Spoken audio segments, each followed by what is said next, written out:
I read 9 books and DNF'd one in this last week, so let's go through what I read and DNF'd. All right, for books that I don't have physical copies of, I read an arc of Promise Me Sunshine by Cara Bastone, and this was freaking fantastic. I loved this story so much. It is a kind of friends to lovers romance. There is a lot of content and representation around grief and anxiety in this story, which I thought was absolutely fantastic.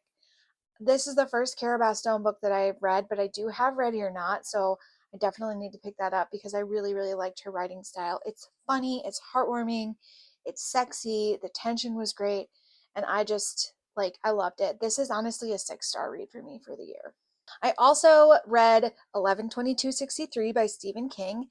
And boy, oh boy, is this guy a chunker. I did the audiobook and Kindle immersive read with it, and I really enjoyed it. I will say is I think it was pretty long. I don't necessarily know if it needed to be as long as it is. This follows a man who is from 2011, and he finds this way to travel back in time.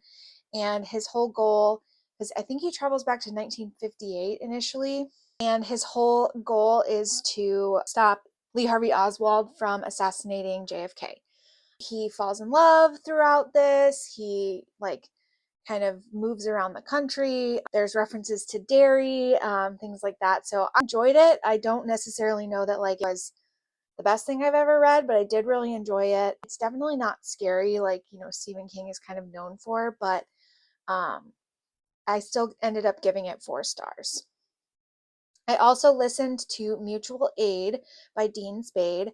This is a super, super short listen or read. It took me about 2 hours to listen to it, and I highly recommend it. It's very timely and applicable. It talks a lot about how we can help each other and what mutual aid means, and also the differences between mutual aid and charity, which I thought were interesting. I definitely think this is really important to read right now, especially if you lean blue in the world and what's going on and you want to help out your neighbors. I also listened to The Serviceberry by Robin Wall Kimmerer, and I really enjoyed this. It talks about the way that nature provides and creates a culture of gifting, and how if we do more gifting in our lives, we're going to be benefiting society as a whole. It's another really short read or listen, but I definitely enjoyed that one.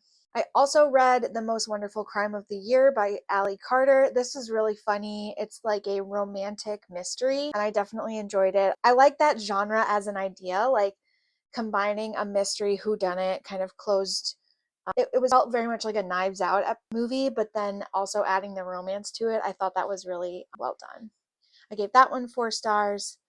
I also listened to The Friend Zone by Abby Jimenez. This is the first Abby Jimenez book that I've ever read or listened to, and I loved it. It was I loved how heartwarming it was. I loved how funny it was. I did like that there was pretty accurate representation of what a woman with fertility or menstrual issues is like. I will say that the ending felt a little bit of a gimme, or it felt a little bit disingenuous based on the discussion of infertility and menstrual issues throughout the book. So that is something to keep in mind as a person who is child-free by choice, infertile, and now has had my tubes removed. I kind of wish it would have ended in a different way. But overall, I really loved it. I gave it 4 stars. All right, so now on to books that I have physical copies of. First, by Taylor McLean. This is available on Kindle Unlimited, so if you want to read it, check it out there. But this follows a young woman and a young man, both named, the woman's name is Tatum and the man's name is Beck, and they are sort of enemies to lovers. The guy is the enemy of Tatum's brother, but they fall in love. It's a college romance. It's so heartwarming. It's so well done.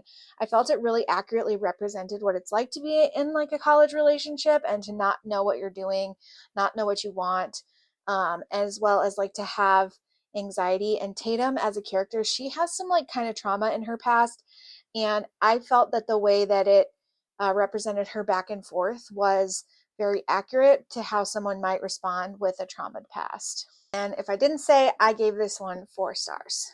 I also read Let Us Descend by Jesmyn Ward. I really enjoyed this. This is a story about slavery. It has some like sort of magic or ancestral magic in it, and it is really well done. It's following a woman who is a slave and she's being sold and has to like walk as part of like a chain gang sort of thing to her New Orleans where she's going to be sold and what ends up happening to her. I really enjoyed this. It's definitely um, something that I think everybody should read. It's on my TBR for Black History Month, so I'm so glad that I was able to get to it at this time. And lastly, I read Mistborn, and I think you can tell that I liked it. I am starting off my Brandon Sanderson journey, my Cosmere journey. And so everybody says to start with Mistborn, and I really enjoyed this. I took my time with it. It probably took me twice as long to read as other books do, but I was really trying to understand, get fully wrapped in the world. I really loved it. I loved Kelsior. I loved Kelsior, and if you know, you know. I love um, Vin. I love Eldon. Like, there's so much of this that I like. It very much was giving like Six of Crows heist kind of vibes.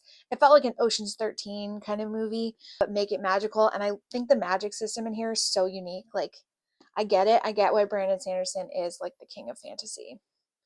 And the one DNF that I had is The Divine Flesh by Drew Huff. I DNF this at about 25-30%. This is like a splatter horror, but a little bit sci-fi. It's about a woman who has like the divine flesh, which is like a goddess in her. And the goddess wants to do really violent things, and she's like a drug runner. And it's there's a lot going on. And the reason I put it down is because there was minimal context and setup for the story. Like, you really do get to jump right in, which I love in a story, but I also want to, along with being jumped right into the current plot, I want some background. Like, I want to know why we're here, what's going on, who the main players are, like what does this world entail? And I felt like I did not get that.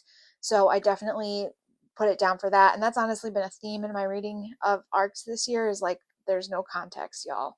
It also just kind of felt like I would go from one page to the next and like we're in a totally different scene, and I was just confused. So I had to set it down.